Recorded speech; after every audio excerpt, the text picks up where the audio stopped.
Are you going to Vietnam? If yes, then इस video को skip मत करना, पूरा देखना।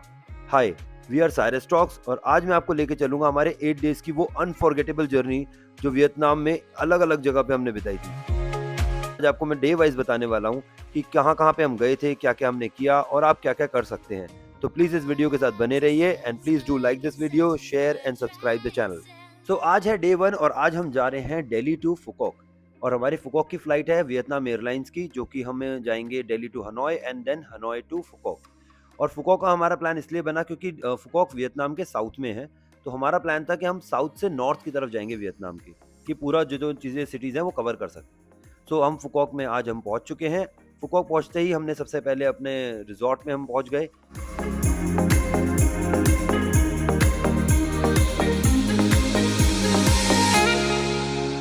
फील आ गई कि हम आ गए वियतनाम। और वहां जाते ही हमने सबसे पहले अपना रूम चेक इन करा और सीरियसली बता रहा हूँ वहाँ के विलाज इतने सही एक्सक्लूसिव है, मज़ा आ जाता है और बहुत ही अफोर्डेबल है। लाइक 5 से 10 हज़ार के बीच में आपको बहुत सारे विलाज मिल जाएंगे। तो हमारा वहाँ विला था, हमने वहाँ विला में चेक इन किया। विला बहुत ही स्पेशियस था। चेक इन होने के बाद हमने वहाँ से घूमे फिरे, वहाँ पे स्विमिंग पूल में भी गए, स्विमिंग करी एंड देन खाने पीने के बाद हमने टाइम वेस्ट नहीं करा एंड देन हम वहाँ से सीधा निकल गए अपना केबल कार राइड के लिए। तो पहला हमारा स्टॉप था केबल कार राइड। अब केबल कार राइड करने के लिए हमारा प्लान था कि हम पहले जाएंगे हॉन्थॉम स्टेशन और उधर जाने के लिए हमें सबसे पहले जाना पड़ा अपने ये होटल के रिजॉर्ट के पिकअप पॉइंट पे। वहाँ पिकअप पॉइंट से हमने लिया अब बस, और बस हमें लेके गई सीधा हॉन्थॉम स्टेशन के जहाँ पे ड्रॉप करती है। वहाँ ड्रॉप किया, वहाँ पे हमने टिकट्स ली और टिकट लेते ही हम चढ़ गए अपनी केबल कार राइड पे। एंड सीरियसली गाइस, ये cable car ride one of the longest है और ये करना ज़रूर, बहुत मज़ा आता है यार। मतलब देख के ही ऐसे रोंगटे खड़े हो जाते हैं कि यार कहाँ पहुँच गए हैं। इतनी हाइट पे होता है और इतना मज़ा आता है। 20 मिनट की राइड है और ये लेना ज़रूर।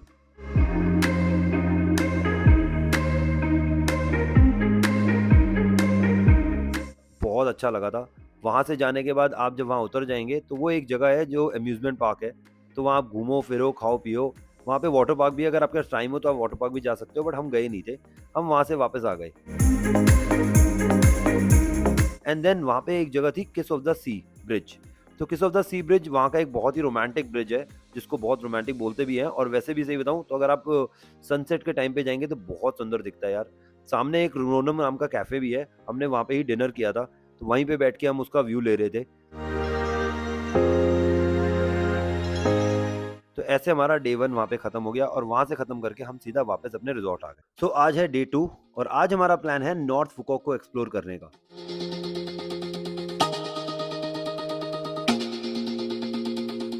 पहला डेस्टिनेशन हमारा था विन वंडर्स थीम पार्क, जो कि एक बहुत ही बड़ा और बहुत ही ब्यूटीफुल पार्क है।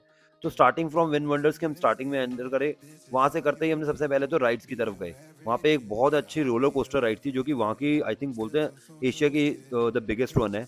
भाई ये हाल हुआ है हमारा ये करके, ये देख लो, ये हाल हुआ है हमारा। मतलब मस्ट गो राइड है भाई, must go ride. And then हम उसके बाद पहुंच गए एक्वा पार्क, जो कि वहाँ एक टोटोइस की शेप में एक बहुत बड़ा एक्वा पार्क है और उसके अंदर एक्वेरियम्स हैं। वहाँ आप खाना वाना भी खा सकते हो। घूमे फिरे, पेंगुइन्स भी थे, तो वो देखा और वहाँ से फिर निकल गए। एंड देन वहाँ से निकलने के बाद जब पूरा हमने राइड्स वाइड वगैरह करने के बाद पूरा हमारा दिन ऑलमोस्ट खत्म हो गया था। एंड देन 7 बजे लास्ट में एक वहाँ पे लेजर शो होता है।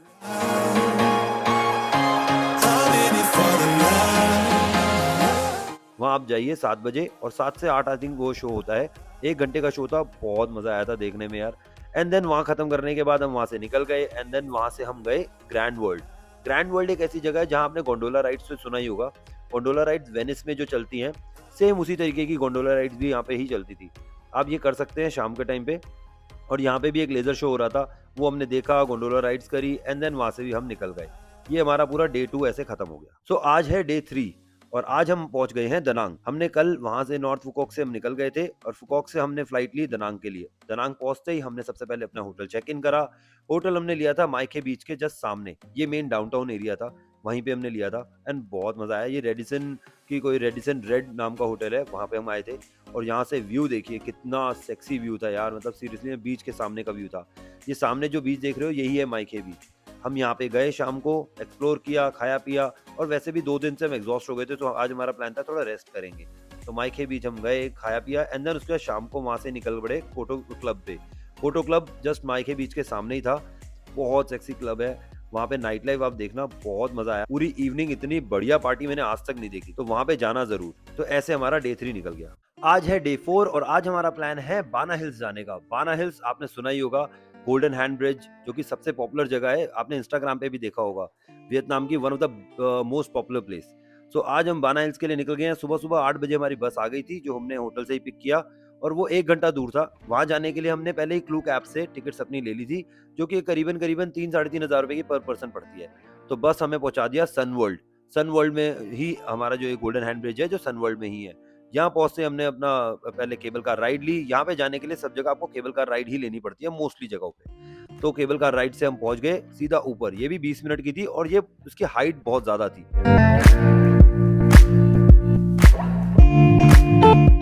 और गोल्डन हैंड ब्रिज यार, क्या बात है यार, देखने में ही मजा आ गया। 2 बड़े-बड़े हाथों में, मतलब ये इतने रॉक सॉलिड हाथ, मजा आ गया था देखने में। तो इस पे हमने गए, पूरा पिक्चर्स खिंचाई और पूरा टाइम इसमें स्पेंड करा। और वहाँ करने के बाद देन हम वहाँ से आगे की तरफ निकल गए। और ये पूरा एक अम्यूज़मेंट पार्क था। तो अम्यूज़मेंट पार्क में तो आपको पता ही है कि वहाँ पे बहुत कुछ करने को होता है। तो हमने खाया-पिया एंड देन उसके बाद वापस एक एल्पाइन कोस्टर नाम की जगह थी।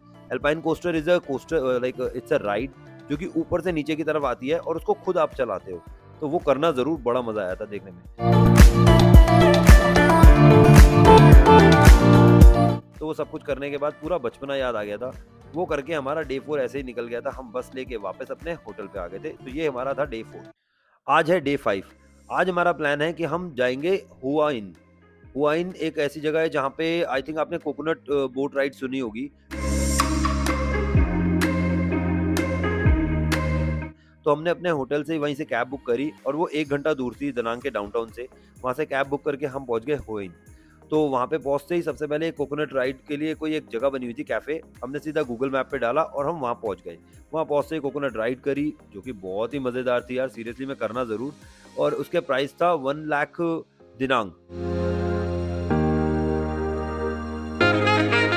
तो हम दोनों गए, कोकोनट राइड करी एंड उधर से ही उसके पास में ही था हुआइन लैंटर्न मार्केट।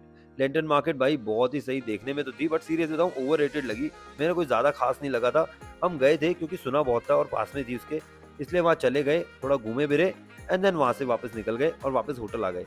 और ऐसे हमारा डे 5 भी हमारा निकल गया। बट सीरियसली में उतना मुझे मज़ा नहीं आया हुआइन में।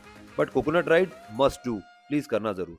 सो आज है डे 6 और आज हम जा रहे हैं हनोई। तो हमने दनांग से हनोई की फ्लाइट ली और सुबह-सुबह हम यहाँ हनोई पहुँच गए। और आज का हमारा प्लान था हेलोंग बे जाने का। हेलोंग बे एक ऐसी जगह है जहाँ पे आपको क्रूज़ेज़ मिलते हैं। वहाँ पे कई सारे क्रूज़ेज़ थे। तो हमने अपने लिए एक डोरिस क्रूज़ नाम की जो था वो बुक कर रखा था ऑलरेडी। पहले से ही हमने बुक कर दिया था booking.com पे, जिसका प्राइस ऑलमोस्ट 40 टू 50,000 पर नाइट के लिए होता है। तो हमने पूरे दिन के लिए करा था। आप चाहे तो डे का भी क्रूज़ ले सकते हैं, बट मैं रिकमेंड करूँगा कि आप पूरे नाइट का लीजिएगा। पूरा 1 रात रुक के आइएगा।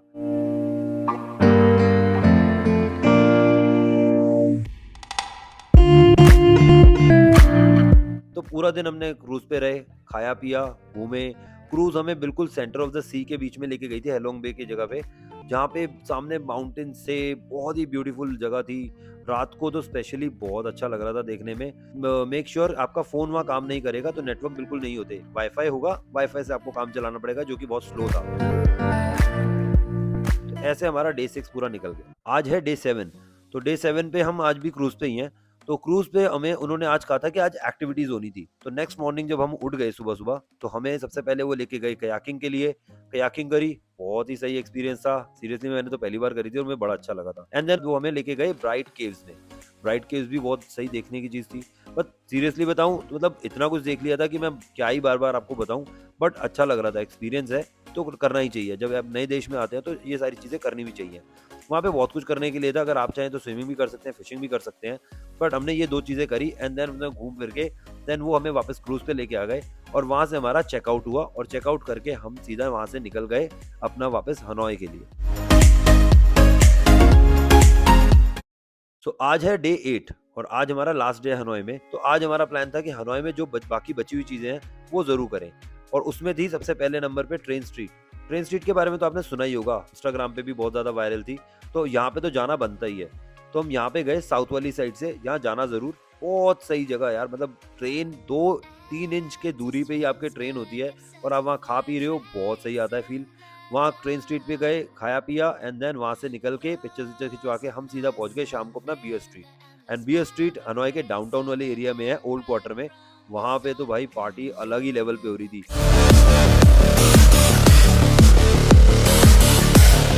वहाँ खाया पिया एंड देन उसके बाद थोड़ी मार्केट वगैरह शॉपिंग वगैरह करी थी एंड देन वहाँ से निकल गए और ऐसे हमारा डे 8 भी निकल गया। ये हमारा पूरा डे 8 दिन की आइटनरी थी। इस पूरे 8 दिन में हमने बहुत एंजॉय किया। वियतनाम ज़रूर आना, मस्ट आने वाली जगह है यार। और कपल्स के लिए तो मैं सीरियसली बोलूँगा बहुत रोमांटिक जगह भी थी और पार्टी करने वालों के लिए भी बहुत अच्छी जगह है।